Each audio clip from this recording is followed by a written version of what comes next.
BNR gold and diamonds తరుగు తక్కువ బంగారం ఎక్కువ. ఇప్పుడు మన వైజాగ్ లో జూలై 24న గ్రాండ్ ఓపెనింగ్. కాస్త ఫ్లాష్ బ్యాక్ వెళ్తే మీ జీవితంలో అత్యంత కఠినమైన ఫేజ్, ఒకరోజు చాలా లోన్లీగా ఉన్నారు.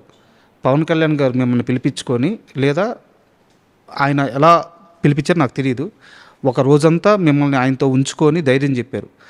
ఏం సందర్భం, ఏం కష్టం, అది ఏ రోజు? అది నిజంగా ఇండస్ట్రీలో ఆయనకి పెద్ద హిట్ ఇంతవరకు నేను కలవలేదు, రాయలేదు, పనిచేయలేదు.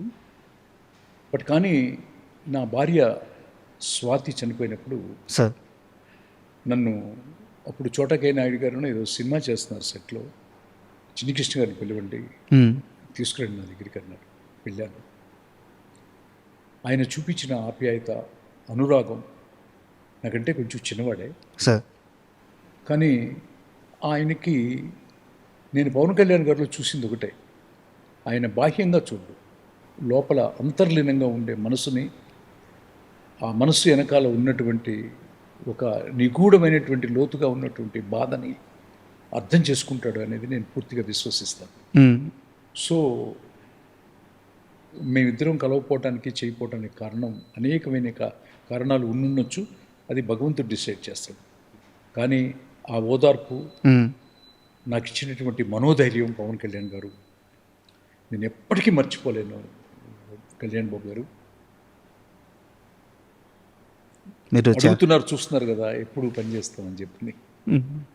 సో ఏదైనా చిన్న చిన్న గ్యాప్స్ ఉన్నా కూడా ఒక మెట్టు దిగి మీతో పనిచేయాలని ఉందని మనస్ఫూర్తిగా చేతులు జోడించి అడుగుతున్నాను. ఐ డ్రీమ్స్ ద్వారా. That's all. అయితే ఇక్కడ నా దగ్గర ఒక ఇంట్రెస్టింగ్ క్వశ్చన్ సార్. ఒక సినిమా ఫంక్షన్లో చిరంజీవి గారు, బాలకృష్ణ గారు పక్క పక్కనే ఉన్నారు.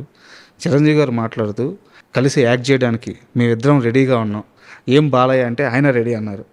బోయపాటి నీకు ఈ ఛాలెంజ్ ఇస్తున్నా, తీసుకో అని చెప్పి స్టేజ్ మీద చిరంజీవి గారు అన్నారు. అని ఎవరన్నారు? చిరంజీవి గారు అన్నారు. నేను నా పేరు చెప్పాను, లేదు మీ బోయపాటి గారి పేరు చెప్పారు. అదే బోయపాటి గారు అంటే ఆయనకి చాలా బాగా గౌరవము, నమ్మకము ఉంటే తప్ప మనసులో నుంచి ఆ మాట రాదు కదా.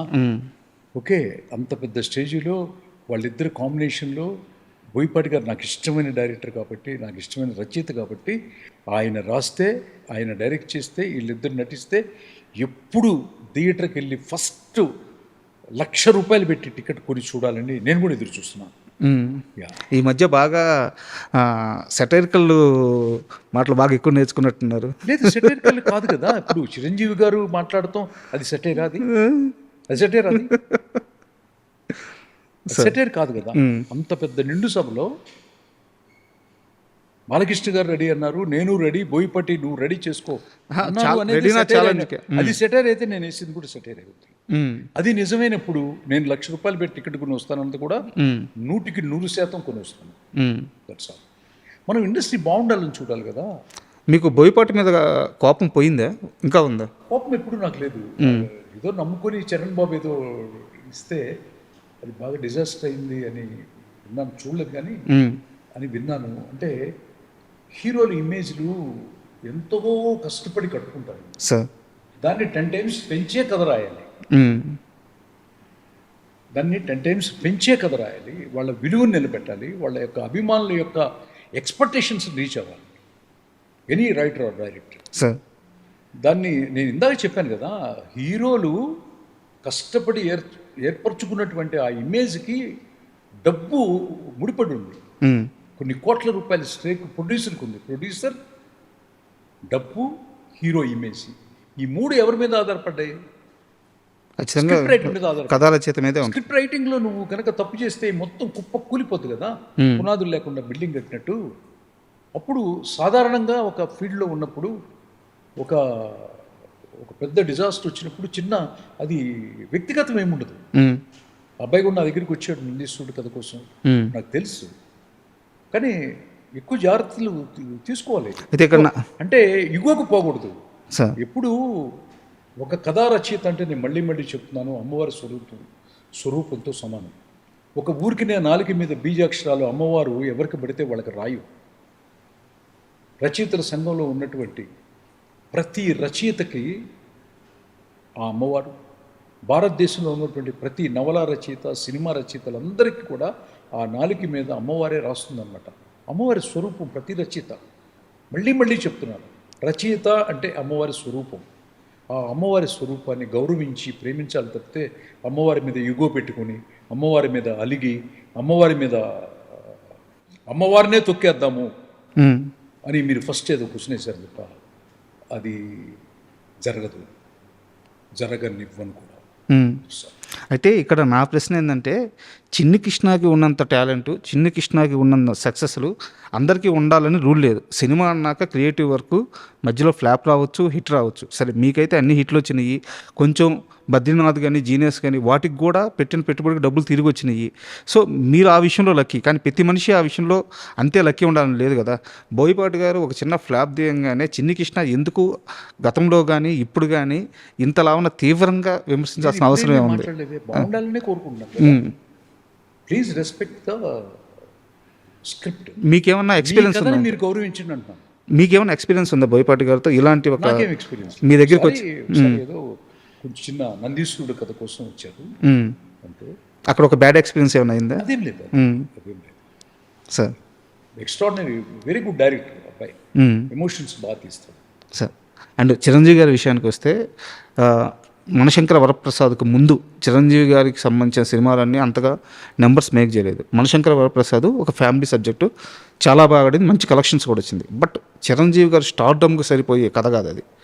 సో చిరంజీవి గారికి ఆయన రేంజ్కి దగ్గర కథ ఇవ్వడానికి మీ దగ్గర ఏమన్నా కథ రెడీగా ఉందా? నువ్వు చిరంజీవి గారు, బాలకృష్ణ గారు సంగతి మీకు తెలుసో తెలీదో, ఒక మంచి కంటెంట్ ఇస్తే వాళ్ళు ఆల్ ఇండియా రికార్డ్ ఇప్పుడు కూడా కొడతారు సార్.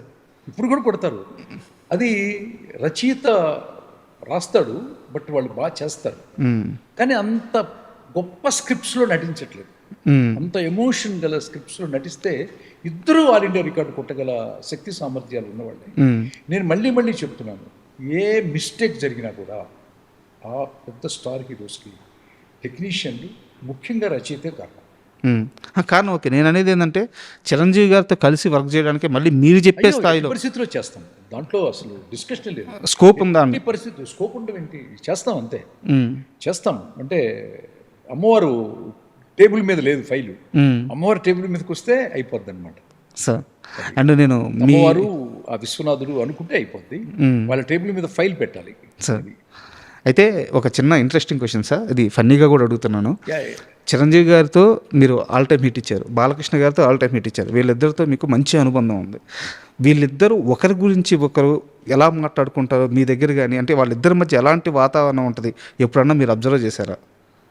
ఒకప్పుడు ఎలా ఉండేదంటే, ఇందిరా నరసింహనాయుడు రిలీజ్ అయిన టైంలో ఆ కింద ఉండే అభిమానులు బాగా కొంచెం డిస్టర్బ్డ్గా, కొంచెం అగ్రెసివ్గా ఉండేవాళ్ళు ఆ రోజుల్లో. నాకు చాలా బాధ వేసేది. ఎందుకంటే నా పుట్టినరోజుకి దాదాపు ఒక కంటిన్యూస్గా ఒక 5 years బాలకృష్ణ గారు, చిరంజీవి గారు ఇద్దరు వచ్చేవాళ్ళు నా పుట్టినరోజుకి. జనవరి 2 వచ్చి నన్ను ఆశీర్వదించి నాకేదో ఒక చిన్న స్వీట్ తినిపించి, కేక్ తినిపించి, నా భోంచేసి ఇంట్లో ఇద్దరు 12 దాకుండి వెళ్ళేవాళ్ళు అనమాట. సో అట్లాంటి వాతావరణాన్ని చెడిపోవటానికి కారణం మీకు తెలుసు కదా. ఈ ప్రపంచంలో ఏ యుద్ధం జరగాలన్నా, ఈ ప్రపంచంలో ఏ కుటుంబంలో ఏ గొడవ జరగాలన్నా కూడా ఓవర్ హీరింగ్స్ అంటారు అన్నమాట. చెప్పుడు మాటలు వినటం చాలా ప్రధానమైనటువంటి కారణం అవుతుంది. నేనైనా ఎవరైనా